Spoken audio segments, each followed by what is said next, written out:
In this video, we are going to see how we can extract the closing profit and loss report in QuickBooks Online. On our left, we can click on the reports and click on standard reports. Now from the standard reports, we have some marked as favorites. So if you find it here, because this is a very main report, that's good. But if not, you can just scroll down and we will scroll down to the section of business overview, and there we can see this profit and loss report, and from here you can mark it as favorites. So we can click here. The most important one is this simple one, report period. I'll just change it to all dates, and this is how the profit and loss looks.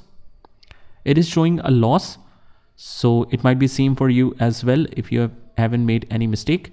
So to export this, I'll just click on this export button right here, and we have three formats to choose from. I'll just export it to PDF, save as PDF, and the downloading is started, and by default it will place it in the downloads.